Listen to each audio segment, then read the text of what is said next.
As the other group reported earlier, the number of equilibrium stages is determined by plotting the operating line and equilibrium line.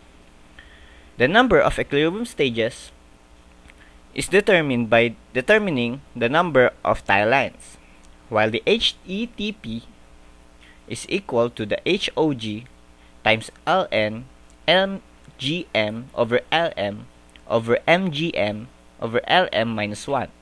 This is for the dilute gas absorption, while for the concentrated gas absorption, HETP is equal to YBM over 1 minus Y HOG times Ln of MGM over Lm over MGM over Lm minus 1. Gm is equal to the gas phase molar velocity, while Lm is the liquid phase molar velocity. M is the slope of the equilibrium curve, while HOG is computed earlier is equal to the height of the overall transfer unit. The slope of the equilibrium curve is determined by plotting the operating line and the equilibrium line. This is equal to the tile line, or the KY over KX. For easier calculations, graphs are used. Using Perry's 7th edition, we can determine the slope, or the M, or the KYA over KXA, which is used in the computation of HETP. If you have the values for the inlet liquid and inlet gas, just plot in the points and you can get the slope.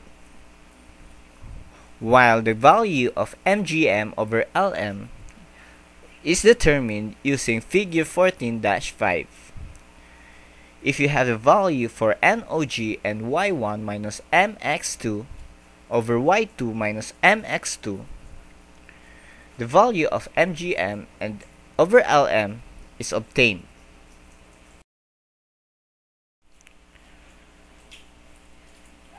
For the computation of diameter, the principle behind this is based on loading and flooding. As I discussed earlier, loading is where the liquid flow is reduced due to the increased gas flow, and the liquid is held in the void space between packing, while flooding is where the liquid stops flowing altogether and collects in the top of the column due to very high gas flow. Flooding and loading based on the graph is determined by using the plotted gas mass velocity and the pressure drop. As I've discussed earlier, the pressure drop is very important. In the next slide, I will discuss the pressure drop of a column. In the determination of the column diameter, we must first know the pressure drop of flooding. Using this equation, pressure drop of flooding is equal to 0.115 Fp raised to 0.7. Fp here is the packing factor.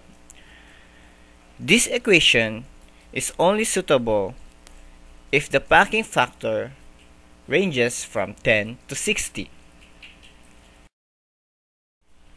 If the packing factor is not from 10 to 60, we can compute the pressure drop of flooding by using figure 22.6 from McCabe.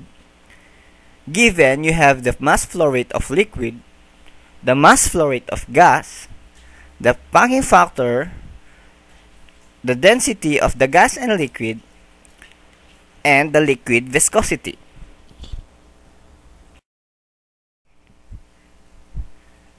If you have already the tower height, the velocity of the inlet and outlet face of the column, we can compute for the diameter. First, we must determine the flow parameter. The flow parameter, or the FLG, is just equal to the liquid mass velocity over gas phase velocity times the density of the gas over liquid raised to 0.5.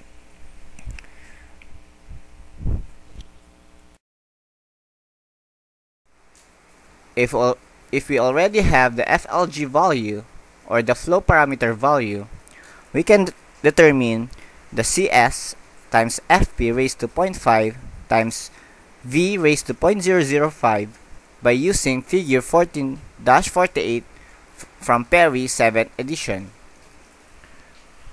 We plot the value of the flow parameter value and the delta P of flooding, and we can determine from the left side the CS times FP raised to 0.5 times V raised to 0.005. CS is the capacity parameter, FP is the packing parameter, and V is the kinematic viscosity of liquid.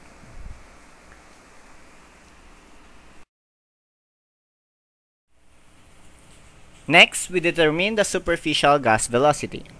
Using equation 14-150 of Perry's 7th edition, where CS is equal to UT times density of the gas over density of the liquid minus density of the gas raised to 0.5 times FP raised to 0.5 times the kinematic viscosity of liquid raised to 0.05, we can determine the superficial gas velocity since the capacity parameter and the kinematic viscosity of liquid and the packing factor is already determined from the previous graph.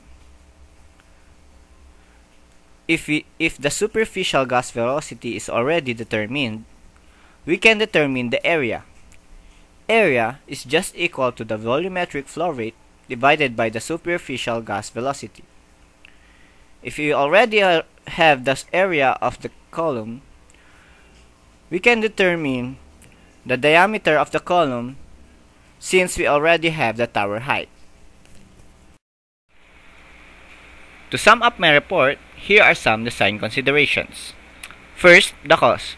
It should be economical. It should have low cost but must have longer working life. Next, it must have low pressure drop. The third one, it must have corrosion resistance since we are working on liquids. The fourth one, it must have structural strength to prolong its working life. Second to the last, its weight must be low for easier transportation. And lastly, it must have a design flexibility, so we can use different samples at different conditions. That's all, folks. The next reporter is Mr. Ray Chinopua, who will be reporting on sample problems regarding the pack column.